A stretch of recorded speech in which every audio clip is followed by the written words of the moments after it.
We will take a look at some of the key moments from the general election, of course, as well.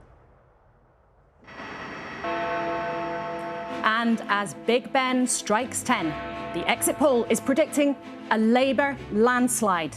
Sir Keir Starmer will become Prime Minister with a majority of around 170 seats. Blimey, just take a look and take in those numbers. The Conservative Party, so often an election-winning machine, looks pulverised tonight.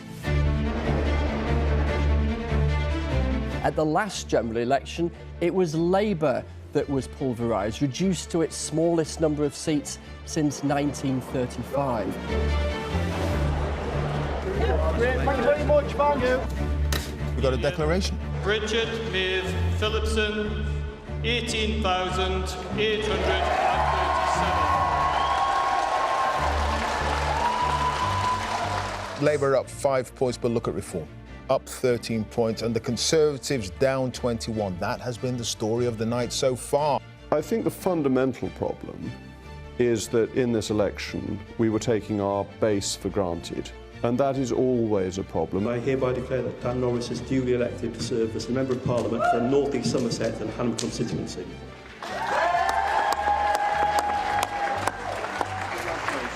Sir Keir Starmer, this is in North London, I'm assuming. Yes, there he is.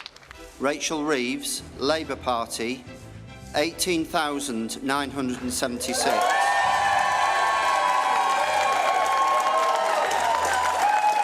And I do hereby declare that the said Emily Thornberry is duly elected to serve as a Member of Parliament. I learned that by working together and never taking no for an answer, we can make change and make a difference. Keir Starmer, Labour Party, 18,884.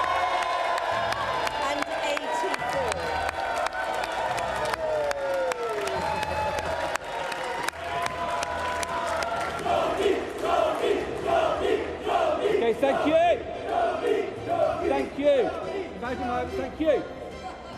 So we're going to continue with the class that we had during the campaign.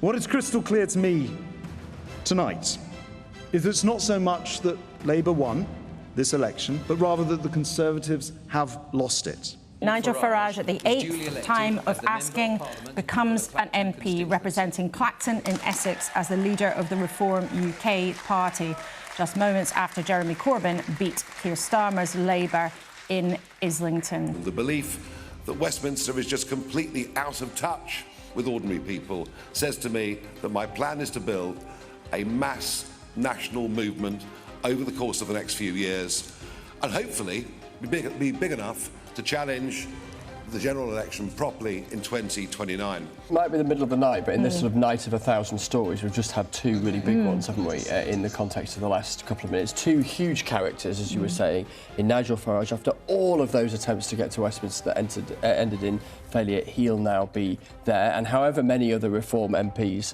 there are, my goodness, we'll hear plenty from him. We're just going to cut in there because we've got Jeremy Corbyn's speech. And I'm humbled and proud and very grateful to the people of Islington North, who I've represented for so long and have taught me so much. I owe my life and my learning and my abilities entirely to the people of Islington North. Let's check in on one part of the country where there's been very important things happening. We've talked about Scotland. Let's look at the state of the parties there. Now, Labour is well on their way. They've gained 20 seats in Scotland so far. They'll be delighted at that. The SNP has lost 21 seats. They're down on 4. What's gone wrong? 25 years. 25 years to dislodge the Labour Party from its position of preeminence in Scottish politics. Now it's been handed back to them with virtually no effort whatsoever. That Douglas Alexander is duly elected as the Member of Parliament for the Lothian East constituency. Do you think the suggestions that the SNP might get to 10 seats or below in Westminster could pan out? The SNP have been in power longer than the iPhone's been invented, and on doorstep after doorstep, I was meeting voters who were as determined to reject the SNP as they were to reject the Conservatives. I'm probably looking a little bit shell-shocked. I've been awake for 24 hours, so forgive me for that. But yeah, no, nobody was expecting this scale of defeat. And it's fairly seismic and dramatic, and it's a very, very bleak night. Let's go then to Wales. Our colleague Hywel Griffiths is in Cardiff for us, and all of the seats in Wales have now declared, we understand. How does it look? Wales looks once again like a Tory-free zone. The first time in almost 2 decades that the Welsh Conservatives have failed to win any seat whatsoever. And the Welsh map is once again largely red. Of course, it's a disappointing day, but the reality is we live in a democracy and we absolutely accept the results that have come out across the country tonight, including in Monmouthshire. Some really interesting results in Northern Ireland, quite an extraordinary night. That Jim Allister is returned to serve in Parliament for the North Antrim constituency.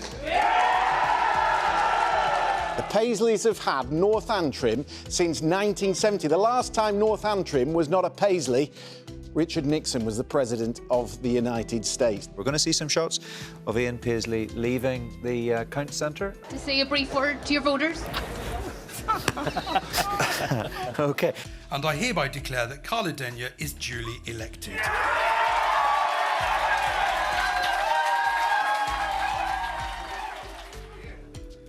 Bristol, you made history today. Edward Jonathan Davey, Liberal Democrats, 25,870. People who feel let down and taken for granted and are desperate for change. Many of them have turned to the Liberal Democrats, in some cases for the first time at this election. And we want to be your champions. Liberal Democrats, what a night, 71. What an incredible night, best in the history of their party.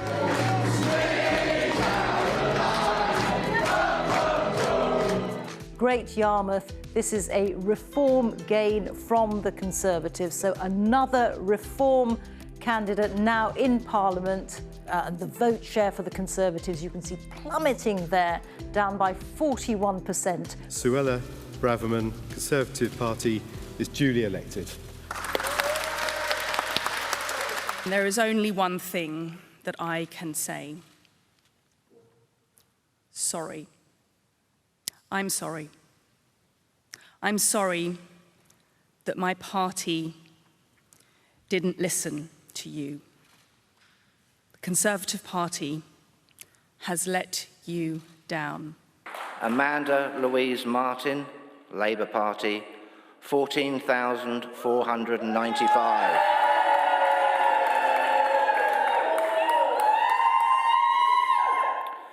Penelope Mary Mordaunt, commonly known as Penny Mordaunt, the Conservative Party candidate, 13,715. Do hereby declare that Jeremy Terry is duly elected.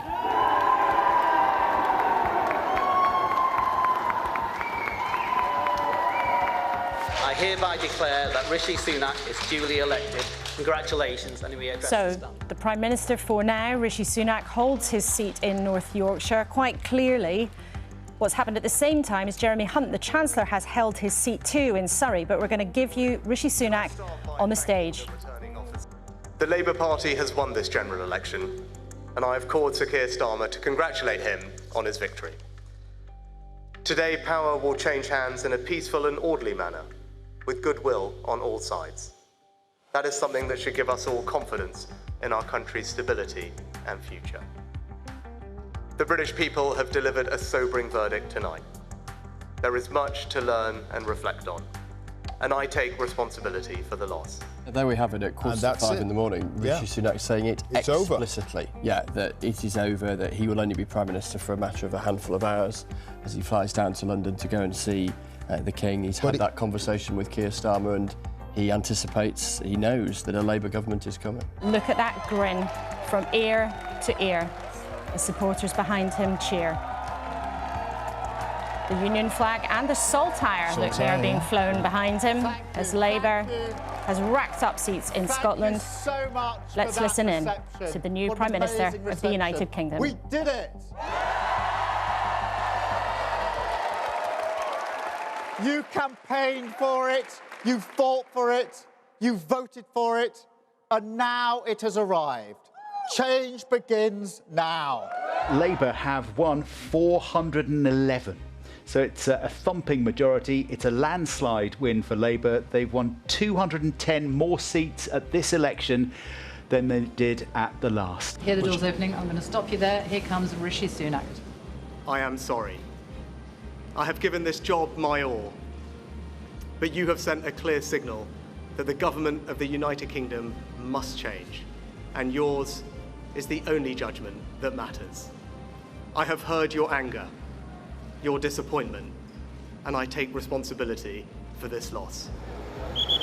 We can see the Prime Minister's vehicles, the police outriders now going into the central gates of Buckingham Palace before going to the private audience room here at the palace where he will meet the King. He will offer his resignation. But still, no sign of our new Prime Minister at Buckingham Palace. I reckon he's waiting for the weather. The country has been technically without a Prime Minister for the last, 40 minutes or so? But yet they are now inside Buckingham Palace, up to the private audience room, where the King will meet Keir Starmer and ask him to form a government and become Prime Minister.